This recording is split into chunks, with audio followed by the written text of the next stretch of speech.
Good morning, friends. In today's class, we are discussing a topic which is related to your life, that is effective communication.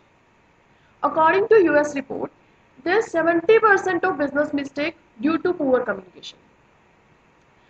Either you are in a business or in a job or in your personal life, effective communication plays an important role. Effective communication is more than just passing the information or just sharing the information. Effective communication is all about the understanding of emotion and intention behind the information. Understanding means understanding of one's mindset as well as other people's mindset. Effective communication में आपको दूसरों को main क्या है कि आपको दूसरों के माइंडसेट को समझना है.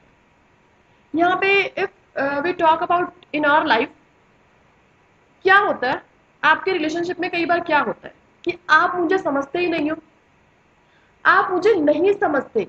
इसका मतलब क्या है कि आप सामने वाले के माइंडसेट को नहीं चेक कर पा रहे हो. तो देखिए इसमें क्या होता है कि effective communication says don't do arguments, do discussions. Let us take an example. मान लीजिए if you are an employee in any company, वहां पर आपका कस्टमर आता है, आपका कुछ नेगेटिव फीडबैक लेकर आता है प्रोडक्ट का, तो आप क्या करेंगे? आप उससे आर्ग्यूमेंट करने लग जाएंगे. मान लीजिए वो आपके प्रोडक्ट के बारे में कुछ गलत बोल रहा है, आपकी सर्विस के बारे में कुछ गलत बोल रहा है, नेगेटिव फीडबैक दे रहा है, तो what would be you do? क्या आप आर्ग्यूमेंट करने लग जाएंगे या फिर आप उसकी प्रॉब्लम को सुनेंगे? आप उसकी प्रॉब्लम को सुनेंगे. सबसे पहले first of all you have to listen his problem, then you have to communicate your own opinion. Listening is the first step of effective communication, क्योंकि जब तक आप उसकी प्रॉब्लम सुनेंगे नहीं तब तक आप उसे उसकी बात का रिप्लाई उसके अकॉर्डिंग नहीं दे पाएंगे. तो यहां पर क्या है कि आप उसकी प्रॉब्लम सुनिए, फिर आप उसके आर्ग्यूमेंट को क्लैरिफाई कीजिए. उसके पास जो प्रॉब्लम है, हो सकता है वो ठीक हो या फिर ना भी हो, बट आपको उसकी प्रॉब्लम को क्लैरिफाई करना है, उसको उसका सॉल्यूशन देना है. और वो आप कब दे सकते हैं? पोलाइट वे में. उसका माइंडसेट, उसकी फीलिंग्स को चेक करते हुए पोलाइट वे में आपको उसे आंसर करना है. राइट? तो इफेक्टिव कम्युनिकेशन क्या कहता है कि आपको अपने कस्टमर का माइंडसेट चेक करना है कि वो किस तरह का प्रोडक्ट चाहता है, किस तरह की सर्विस चाहता है. उसके अकॉर्डिंग आपको उसे मोल्ड करना है, उसको उसके अकॉर्डिंग आपको अपने सर्विसेज उसे प्रोवाइड करनी है. ये इफेक्टिव कम्युनिकेशन होता है. इफेक्टिव कम्युनिकेशन के लिए आपको कुछ प्रिंसिपल्स फॉलो करने होते हैं. There are 7 principles of effective communication. We can also call them 7 C's of effective communication. Why 7 C's?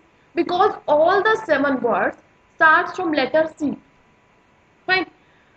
The first one is completeness. Completeness means either you are a listener or a reader. Desire complete information. इसमें क्या है, देखो, provide complete information regarding your product and service because it would be helpful to clear all the doubts जो कि receiver के mind में है इस time. If possible, then provide some additional information also. Right? Let us take an example. If an educational counselor counsel a student, तो उसे ये 5 W's का आंसर जरूर देना चाहिए. इवन इन कोई भी इफेक्टिव कम्युनिकेटर अगर अपना कम्युनिकेशन कर रहा है तो कंप्लीट करने के लिए उसे 5 W का आंसर जरूर होना चाहिए उसके मैसेज में. फिर educational counsellor council student, then उसे सारी बातें कंप्लीट करनी होगी. It means who will be teach you the subject, what will be the fees structure and what type of courses we are providing, when your course will start and and, where your classes will be organised, why we are offering these type of courses.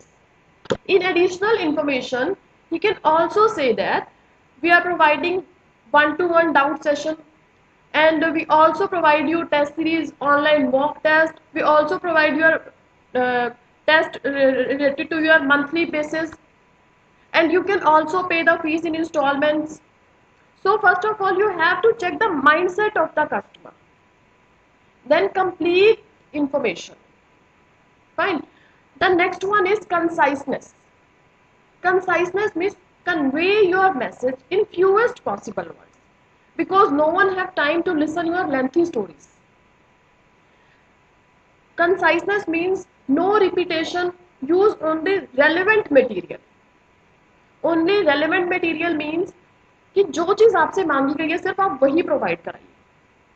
Let's say if a customer requested you for a list of your clients of company, so you should only provide the list of the client of company who are in your panel of company.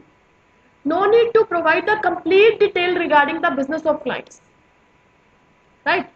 अब यहाँ पे क्या है कि you can use because, like that. If we can say avoid wordy expressions. Wordy expressions means you can use because in place of due to that. You can use now in place of at present. So you can use these type of words and avoid unnecessary repetitions. आप जैसे student है, आप क्या सोचते हैं कि अगर आप एक क्वेश्चन अटेम्प्ट कर रहे हैं तो आप सोचते हैं कि आप एक ही मीनिंग का सेंटेंस अलग अलग टाइप से कन्वर्ट करके अपने क्वेश्चंस को लेंथी बना देंगे तो आपको ज्यादा मार्क्स मिलेंगे.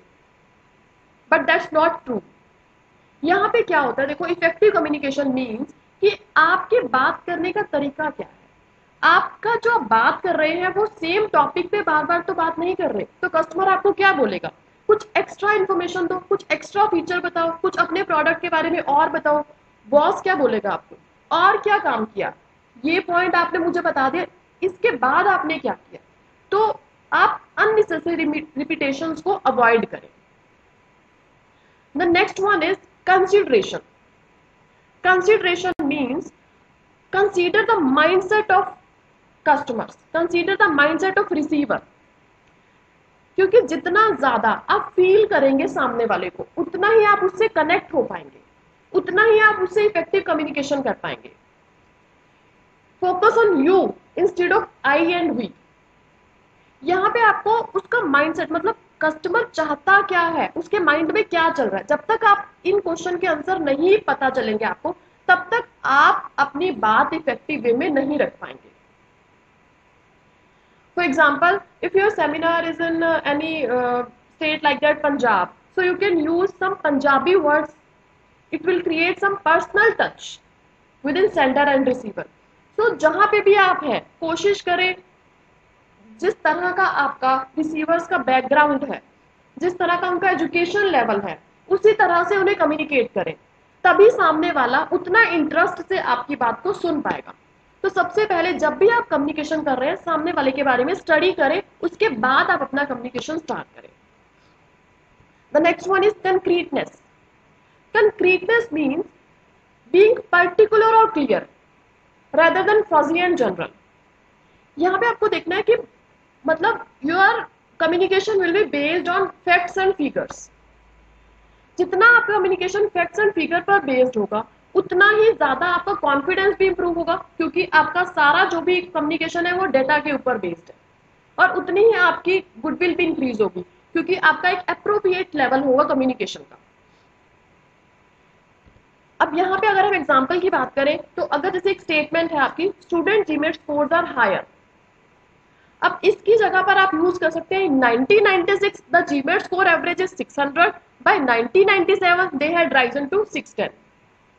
तो यहाँ पे क्या है, आपने अपनी बात को कैसे रिप्रेजेंट किया, फैक्ट्स एंड फिगर्स के साथ. Right. The next one is clarity.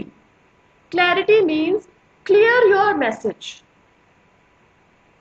आपके मैसेज में जो आपका गोल है वो क्लियर होना चाहिए. ये नहीं कि आपका जो कम्युनिकेशन करने का टारगेट है वो कुछ और है और आप उसे दिखा कुछ और रहे हैं, आप उसे बता कुछ और रहे हैं.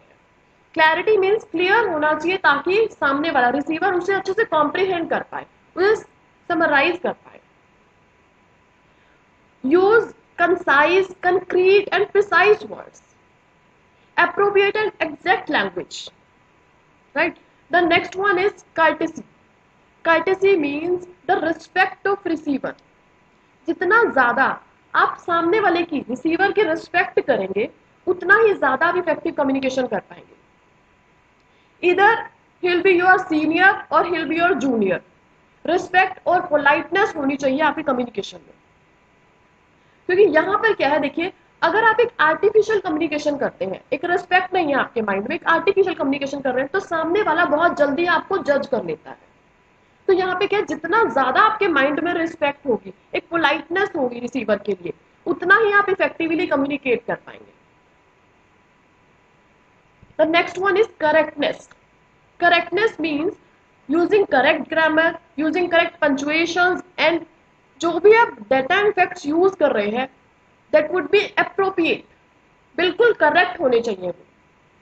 क्योंकि जितना डेटा आपका करेक्ट होगा, जितने फैक्ट्स आपके करेक्ट होंगे, उतना ही ज्यादा वो ऑडियंस पर आपकी इम्पैक्ट डालता है, उतना ही ज्यादा वो आपके कॉन्फिडेंस के लेवल को इंक्रीज करता है। ठीक है, so to sum up all these 7 C's, the first one is completeness. Completeness means provide complete information to receiver. If possible, then provide some extra information. It will be helpful to maintain your good relationship, and it will be help to take better decision. The next one is conciseness. Conciseness means use fewest possible words. It saves the time of both the parties, of sender and receiver. The next one is consideration. Consideration means consider the mindset of your receiver. The next one is concreteness. Concreteness means using data, using facts and figures in your message. It will also reinforce your confidence level. The next one is clarity. Your message must be clear. Your message must be specific, related to your topic. The next one is courtesy. Courtesy means showing respect of your receiver, because it will also help to increase your good relationship with your receiver, with your customer. Next one is correctness. जिस भी तरह से आप communicate कर रहे हैं, जो भी आप डेटा यूज कर रहे हैं, that would be correct, because that will be helpful to build your confidence level. Fine. So these 7 C's ensures transparency in organization, improves effective team building skills, as well as contributes the total organizational growth. तो इसीलिए जब भी हम effective communication करते हैं, we have to follow these 7 C's. We have to follow all the principles of organisation, of the principle of effective communication. Fine. So in next class we'll cover some more important topic of your business communication.